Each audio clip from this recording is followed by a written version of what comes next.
For 50 years, I believed that silence was strength, that patience was power, that loyalty meant enduring betrayal without complaint. I dedicated my life to raising my children, maintaining a home, and supporting David, my husband of 28 years.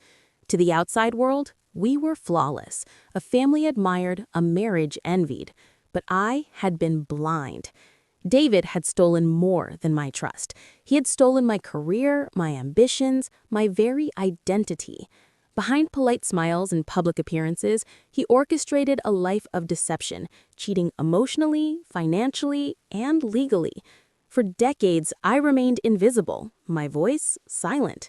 Yet silence, I realized, could be a weapon. And at 50, I finally awoke.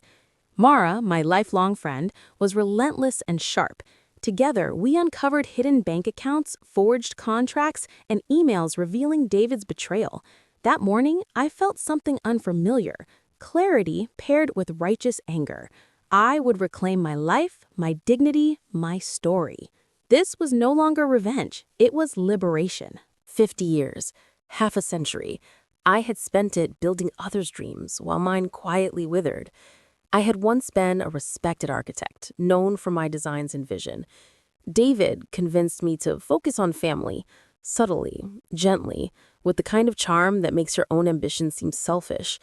I obeyed, trusting him completely. Our home was immaculate, our children well-mannered, our friends impressed. And for a while, I believed it was enough. Love, patience, silence. This was the life I had chosen. Yet cracks had always existed, though I was too naive to see them.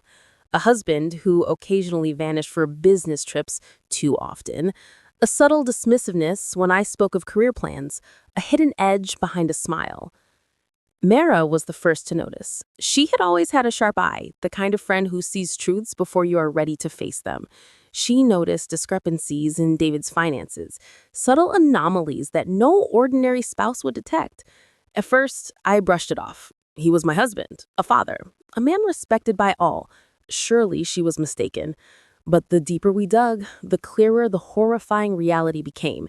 David had falsified contracts, manipulated legal documents, diverted millions into accounts I did not know existed, and the woman he had brought into our lives, his so-called colleague, was a smiling accomplice to his deception. I remember that night vividly. I sat in my study, documents spread across the desk, coffee long cold. Rage simmered beneath my skin, but it was the kind of rage that sharpens the mind rather than clouds it. This was not a marital dispute. This was a war. David's web was intricate, every thread carefully spun. Every account, contract, and signature pointed to one truth. My name had been used as a shield, my credibility weaponized against me. $500,000 had flowed through an account registered in my name, but entirely hidden from me. Clients were deceived, colleagues misled, and I had unknowingly been the scapegoat for decades. I remember holding the bank statement with trembling hands. My heart raced. I felt the weight of betrayal crush me, but clarity followed swiftly. Mara and I mapped everything meticulously. Every transaction, every email, every signature was cataloged. I realized then that the key was not blind anger, but precision. Revenge or justice was an art, and I had to master it. I began recording conversations discreetly. I gathered evidence patiently, mapping David's network of collaborators and enablers. Every secret he had hidden under my name became ammunition. For the first time in 50 years, I felt something I had not felt in decades: power. The first step toward reclaiming my life was internal. I had to confront the years lost, not just to betrayal, but to my own complacency. I reflected on my career, my dreams, my ambitions. All had been postponed or sacrificed in the name of family. I remembered my first architectural project, the gleam in my eyes when I walked through my first completed building, the pride of creating something lasting. And I remembered David's subtle dismissals, his quiet insistence that family should come first. I had complied, foolishly, blindly. This reflection was painful, but also transformative. I realized that the woman who had endured, who had chosen silence, could no longer exist. I would rise, not through vengeance alone, but through reclaiming my identity, my dignity, and my power.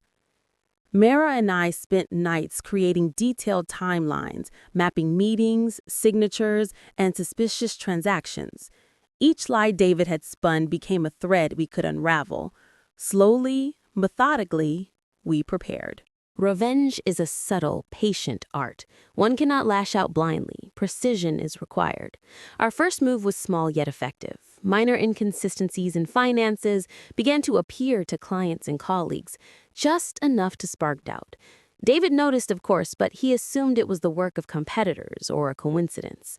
Meanwhile, I collected more evidence, forged contracts, emails, hidden accounts. Every day my confidence grew, tempered by decades of patience. I watched David closely. The man who had mocked my quiet nature now showed cracks, tiny flickers of anxiety behind his polished smile.